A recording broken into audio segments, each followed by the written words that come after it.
One of the most confusing aspects of anxiety recovery is, what does recovery even mean? What does it mean to overcome your symptoms? Does that mean that you no longer have these symptoms and that they never come back? Does it mean that you just change your relationship, you learn to deal with it, and that's overcoming? To me, that sounds like managing your symptoms. It's really important that before you even embark on your recovery journey, you have these definitions set in place, because depending on who you ask, they'll define different things. This is why you'll see people talking about coping or managing with symptoms. This is why you'll have people like me talking about overcoming your symptoms. But what does that mean, and how is recovery defined? And in this video, I really want to break down what that means, because in order to focus on long-term freedom and overcoming these symptoms, it's important to have proper expectations of your recovery journey. So let's get started.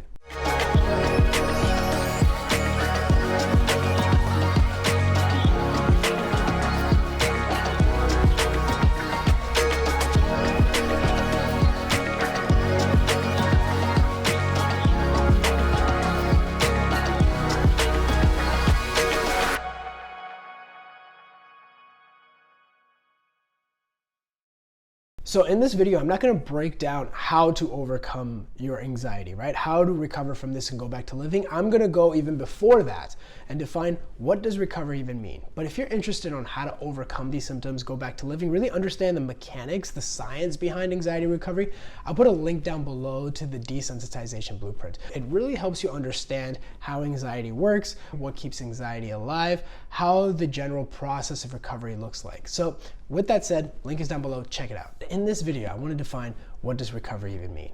Because for me, when I was going through the anxiety recovery journey, recovery meant I no longer had these symptoms, and I was never fearful of these symptoms ever coming back. I just wanted this gone. I wanted to never struggle with any of these intense symptoms ever again and just go back to living. For me, that was recovery. And for a long time, I approached recovery this way. I was like, is the symptom still there? Okay, it's there. That means I have more recovery left. And I did this for a long time.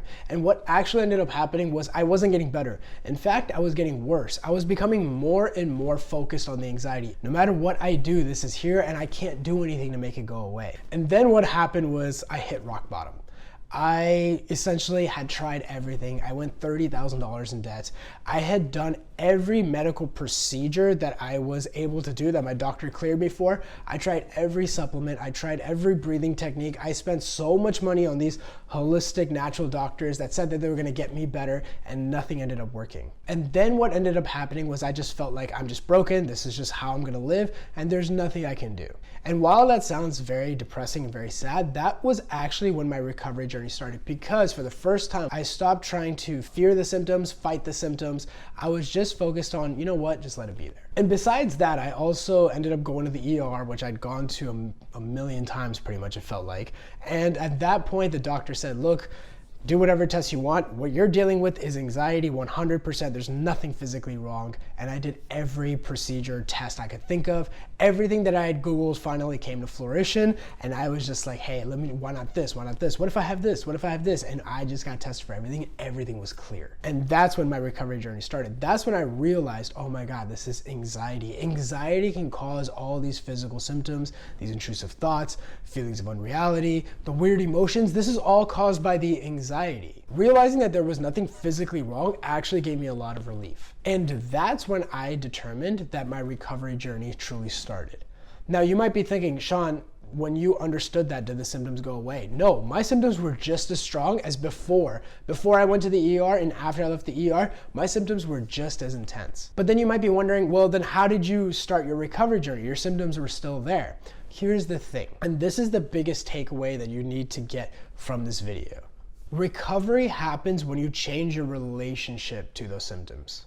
Now, I know what you're thinking. You're like, wait, why do you sound like everybody else? How does my relationship to the symptoms make it any better? These symptoms suck. I want these to go away. And you're telling me if I just reinterpret the symptoms that somehow I can just live my life normally? Shaan, these symptoms are too intense. I can't live like this. I totally understand. These symptoms are really intense. And just like you, I wanted these symptoms to go away. And they do go away. But what happens is that people don't realize is that the reason why your symptom is alive is because you're in this constant fight or flight mode. You're constantly running away from something. You're always classifying something danger. Now, what is the danger here? The danger in itself is the symptom. This could be your heart palpitations. This could be the brain fog. This could be the weird emotions, the feeling of numbness, that scary intrusive thought. All these things are danger. And if you label that as danger and it's always there, well, then you're always in this fight or flight mode. And what happens is that when you're in this fight or flight mode, you reinforce the symptoms. More symptoms show up. So before you even embark on the recovery journey, the first thing you need to do is define what recovery means. Recovery is not the absence of the symptom or the presence of a symptom. Recovery is whether the symptom is there or not. Doesn't matter. You have other things to focus on, and you no longer look at these symptoms as dangerous, as something that's trying to ruin your life.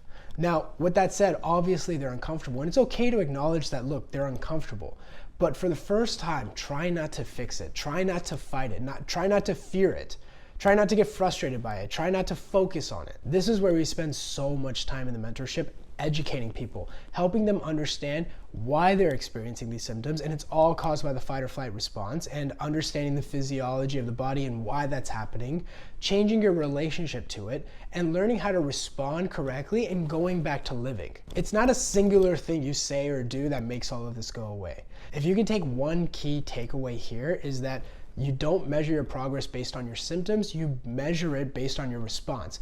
When I mean your response is, what is your relationship to that symptom, and are you okay with letting it be there? The focus should be living your life and let the symptoms come and go as it please, right? Now, that's not easily said or done, because the truth is that while you've been in the cycle, you've done everything to resist it. And what you've essentially done is you've built a habit of resisting the symptom. And so what you have to do is you also have to unlearn this habit. You have to unpair this habit, which also takes time. Now, the truth is that I still had symptoms for a while, but I started getting better. And I started living my life. I started going back to work. I started regaining everything anxiety gave me. And every time the anxiety symptoms would pop up, I had just a different interpretation of it, and I just moved on. Did I have ups and downs? Yes. Did some symptoms flare up more than others? Yes. Did some symptoms happen at different stages? Did the symptoms morph? Absolutely. Whether it's a thought, whether it's emotion, whether it's a sensation, whether it's a symptom, whether it's the depersonalization, derealization, whatever it was, I'm gonna let it be there. It's no big deal. I'm changing my relationship to it. It's nothing threatening. It's nothing scary. My nervous system is just sensitized, right? That's where the blueprint comes in. That'll really show you exactly what's going on, which is your nervous system is sensitized. That's all it is. I'm not going to try to fight it. I'm not going to try to fix it. I'm not going to try to fear it. And I'm not going to focus on it. And I'm not going to get frustrated on it, right? What we call the 5 Fs.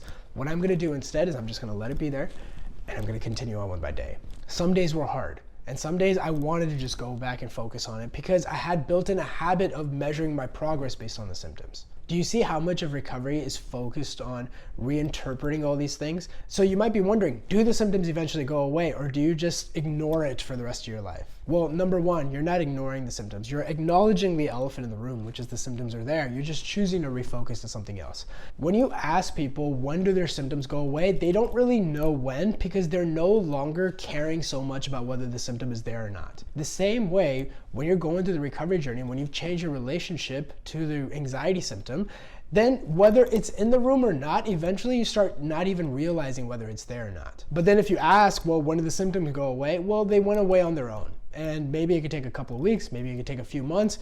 It's often gradual, it takes time, so you don't even know when it goes away. But the point is, they never measured their recovery based on whether the symptom was there or not. They measured the recovery of how well am I responding, how busy am I with life, and sure, maybe the symptoms popped up, but all I just did was go back to the basics, focus on the steps, which was just letting it be, moving on, and eventually the symptoms went away. And over time, anxiety became such an old, boring subject that I didn't even care about it, and I just moved on. So to sum up this video, recovery is 2 parts, right? Recovery is changing your relationship to the symptom. It's not the presence or absence of the symptom, but recognizing that once you change your relationship to the symptom does go away on its own. I no longer deal with anxiety symptoms. Neither do people that have recovered.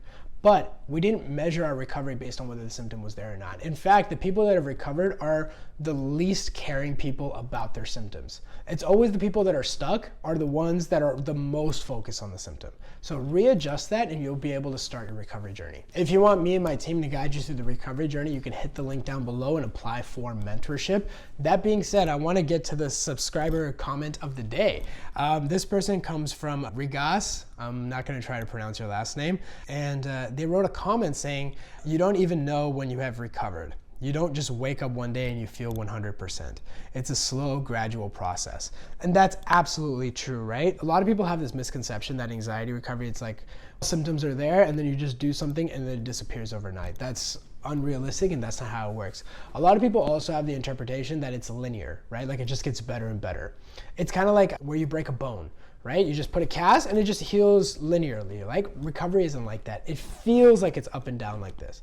Some symptoms are high, some symptoms are low, different on different days, and there's no real rhyme or reason for why it's like that. But the focus is on just keep responding, and what you see is over time, it ends up just going away slowly, but you don't know when that happens. It's kind of like growing, right? Like when you have like a growth spurt, like when did you grow 2 inches? Like when exactly did it happen? You don't really think, it just kind of happens, right? It just happens slowly, it happens gradually.